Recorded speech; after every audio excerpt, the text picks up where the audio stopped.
Hello friends, कैसे हैं आप सब लोग। क्लास 9th आज हम लोग इंग्लिश मोमेंट्स का चैप्टर द हैप्पी प्रिंस पढ़ने जा रहे हैं, जिसके राइटर ऑस्कर वाइल्ड है ना। तो चलिए हम लोग इसकी समरी देख लेते हैं, जो मेन मेन पॉइंट्स हैं वो देख लेते हैं, ठीक है। तो एक टाउन था जहाँ पर एक हैप्पी प्रिंस था, और उसको हैप्पी प्रिंस इसलिए कहा जाता था क्योंकि वो थ्रू आउट अपनी लाइफ हमेशा खुश रहा, है ना। लेकिन उसके डेथ के बाद क्या हुआ कि उसका एक बड़ा सा स्टैचू बना करके टाउन के मिडल में लगा दिया गया, है ना। और जिसका स्टैचू था वो कैसा था, वो पूरी तरह से गोल्ड से कवर्ड था। गोल्ड से कवर्ड होने का मतलब ये है कि उसके पूरे बॉडी पर गोल्ड की पतली लेयर्स लगी हुई थी, है ना। अंदर से क्या था कि वो मेटल या स्टोन का बना होगा, बट बाहर से उसकी बॉडी कैसी थी, बिल्कुल गोल्ड से कवर्ड थी, ठीक है। और उसकी आईज में 2 प्रीशियस सफायर्स लगे हुए थे। सफायर्स ब्लू कलर के स्टोन्स होते हैं जो कि बहुत ही कीमती होते हैं, बहुत ही कॉस्टली होते हैं, है ना। उनको हिंदी में नीलम कहते हैं, नीलम, ठीक है। और उसके जो सोर्ड है उसके हैंडल पर एक रेड कलर का रूबी लगा हुआ था। रूबी भी एक बहुत ही प्रीशियस स्टोन होता है, बहुत कॉस्टली होता है, वो रेड कलर का होता है, उसको मणिक बोलते हैं, ठीक है। तो वहाँ से वो अपने जहाँ पे वो रह रहा था, अपने टाउन के सभी लोगों को देख सकता था, और उनकी जो परेशानियाँ थी, उनकी गरीबी, मिसरी, वो सारी चीज़ें वो देख सकता था, है ना। तो ये जो साइड थी उसने हैप्पी प्रिंस को बहुत ज़्यादा दुखी कर दिया था, और बिल्कुल हेल्पलेस फील कर रहा था। वो उन लोगों का दुख देखकर, उनका प्लाइट देख करके वो हमेशा रोया करता था, है ना। एक दिन क्या होता है कि एक स्वॉलो बर्ड जो है उड़ते हुए वहाँ पर आता है, क्योंकि वो इजिप्ट जा रहा होता है अपने फ्रेंड से मिलने के लिए। बेसिकली क्या है कि जहाँ पर अभी वो रह रहा है तो वहाँ पे बहुत ठंड है, और इजिप्ट का मौसम बर्ड्स के लिए कैसा है, उनके लिए अडॉप्टेबल है ना। वहाँ पे मौसम नॉर्मल है, तो बर्ड्स वहाँ पर ईजिली सर्वाइव कर सकते हैं। तो जब वो इजिप्ट जा रहा होता है तो वो रास्ते में रुक कर स्टैचू जो है हैप्पी प्रिंस का वहाँ रुकता है, और उसके फीट पर सोचता है कि उसके फीट के पास कि मैं आराम से रात बिता लूँ। तो सडनली क्या होता है कि जो उसके ऊपर एक ड्रॉप गिरती है वाटर की। तो उसको ये समझ में नहीं आता कि ये पानी कहाँ से आया। वो देखता है आसमान बिल्कुल साफ है, स्टार्स चमक रहे हैं। तो फिर वो देखता है कि जो हैप्पी प्रिंस है उसकी जो आइज़ है वो उसकी आंखें आंसुओं से भरी हुई है। और फिर जब वो उसे पूछता है तो हैप्पी प्रिंस बताता है उसको कि जब मैं ज़िंदा था तो मैं बहुत खुश था, क्योंकि मैं पैलेस में रहता था और वहाँ पर दुखों के एंटर होने के लिए कोई प्लेस था ही नहीं। लेकिन अभी मरने के बाद इन लोगों ने मुझे यहाँ पे टांग दिया है, और अब यहाँ से मैं पूरे टाउन में जो दुख है उसको मैं देख पा रहा हूँ, फील कर पा रहा हूँ। फिर वो उससे कहता है कि मैं सिर्फ इनको देख ही सकता हूँ, मैं इनकी कोई हेल्प नहीं कर सकता हूँ। तो स्वॉलो से वो कहता है कि लिटिल स्वॉलो, क्या तुम मेरी हेल्प करोगे। तो वो उसकी रिक्वेस्ट पे जो स्वॉलो होता है वो उसकी हेल्प करने के लिए तैयार हो जाता है।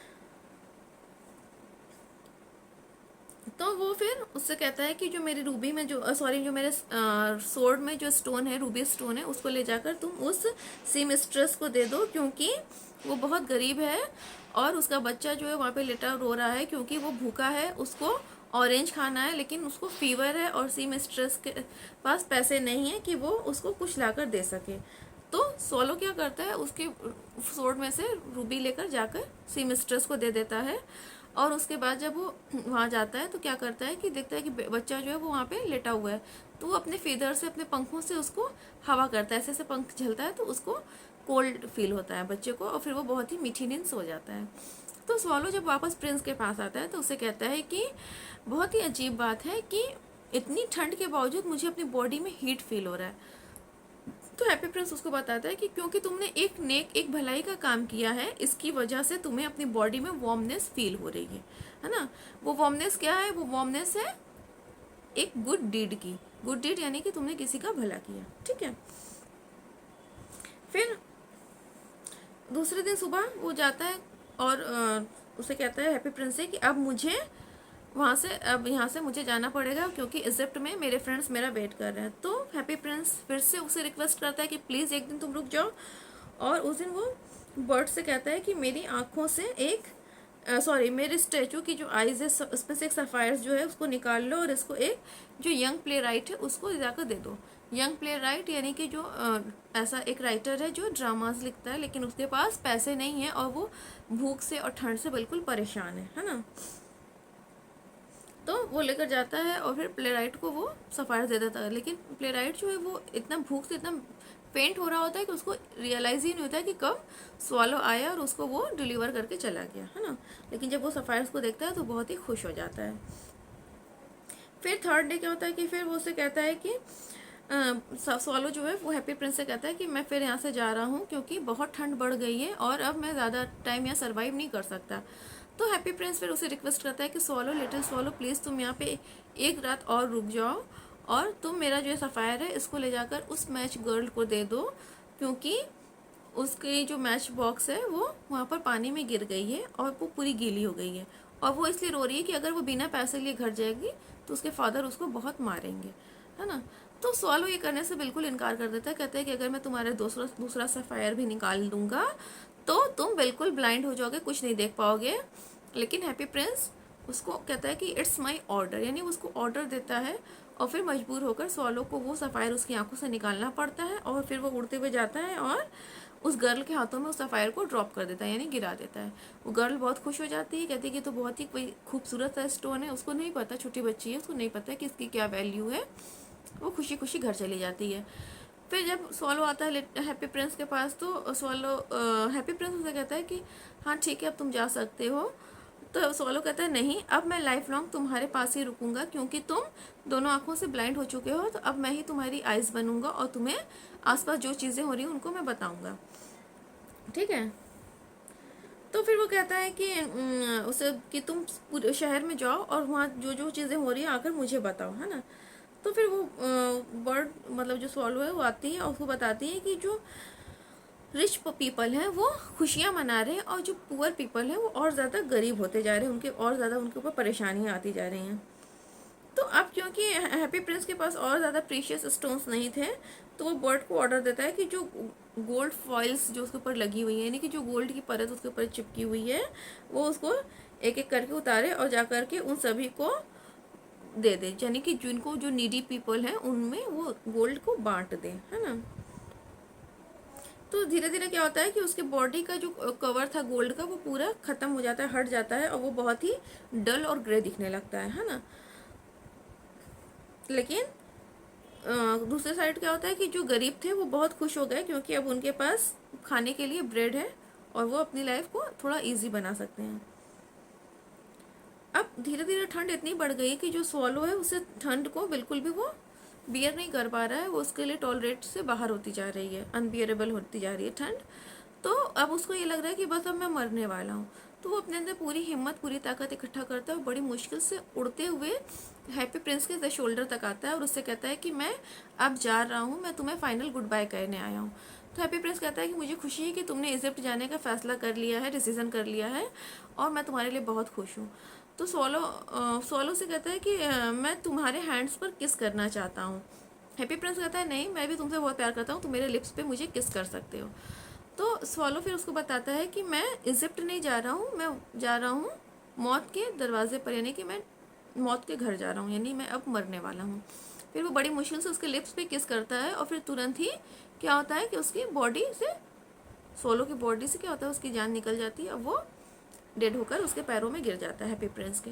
और जैसे ही उसकी डेड बॉडी हैप्पी प्रिंस के पैरों के पास गिरती है वैसे ही एक काफ़ी तेज़ आवाज़ होती है और हैप्पी प्रिंस का जो लीड का बना हुआ हार्ट होता है वो 2 पार्ट में ब्रेक होकर टूट जाता है ना। तो हालांकि उसका जो हार्ट है वो किस चीज़ से बना हुआ था, लीड से बना हुआ था, लीड यानी सीसा, सीसा सीसा लीड, है ना। लेकिन फिर भी वो जो बर्ड का उसके लिए इतना प्यार था और उसकी डेथ ने उसको इतना ज़्यादा दुखी कर दिया कि उसका हार्ट जो था वो 2 टुकड़े में टूट गया।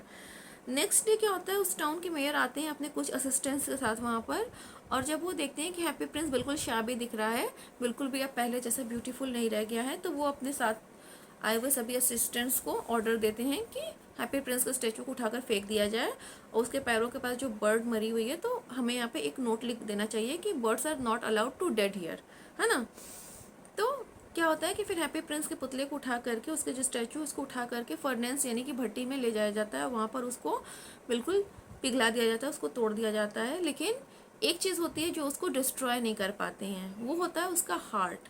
तो उसके हार्ट को और सोलो की डेड बॉडी को एक ही जगह कचरे पर फेंक दिया जाता है, गार्बेज में, है ना। तो हेवन में गॉड जो है वो अपने एंजल से कहते हैं कि तुम अर्थ पर जाओ और वहाँ से सबसे दो मोस्ट प्रीशियस थिंग्स को लेकर आओ। तो एंजल जब अर्थ पर आते हैं तो क्या ले जाते हैं? हैप्पी प्रिंस का वो हार्ट और स्वॉलो की डेड बॉडी। तो गॉड बहुत खुश होते हैं और कहते हैं कि तुमने बहुत ही सही चीज़ को चूज़ किया है ना। ठीक है। और फिर उसके बाद वो कहते हैं, गॉड कहते हैं कि जो हैप्पी प्रिंस है वो हमेशा मेरा जो महल है, मेरा जो पैराडाइज का महल है, उसमें वो हमेशा खुश रहेगा और मेरी प्रेस करेगा, मेरी तारीफ़ें करेगा। और जो स्वॉलो है वो मेरे गार्डन में हमेशा खुशी से गाता रहेगा। तो ये स्टोरी जो है यहीं पे एंड हो जाती है। ठीक है, बात कर लेते हैं थोड़ा सा क्वेश्चन आंसर्स की। तो देखिए टेक्स्ट बेस्ड क्वेश्चन ही आते हैं एग्जाम्स में। तो इसमें एक क्वेश्चन जो सबसे ज़्यादा इम्पोर्टेंट है कि जो गॉड ने जब एंजल से कहा कि दो प्रीशियस चीज़ लेकर आओ, तो गॉड ने ऐसा क्यों कहा कि हाँ तुमने बिल्कुल सही चीज़ चुनी? क्या रीज़न था जो गॉड ने उनके सिलेक्शन को करेक्ट कहा, है ना? ये क्वेश्चन आ जाएगा। फिर इसमें ये भी एक हो सकता है कि हैप्पी प्रिंस जो था, जो इतना ब्यूटीफुल था, तो वो अगली कैसे बन गया? तो अगली वो ऐसे बन गया क्योंकि उसने अपनी सारी प्रीशियस थिंग्स नीडी पीपल्स में बांट दी, है ना, नीडी पीपल को दे दी। ठीक है, एक क्वेश्चन ये हो जाएगा तुम्हारा।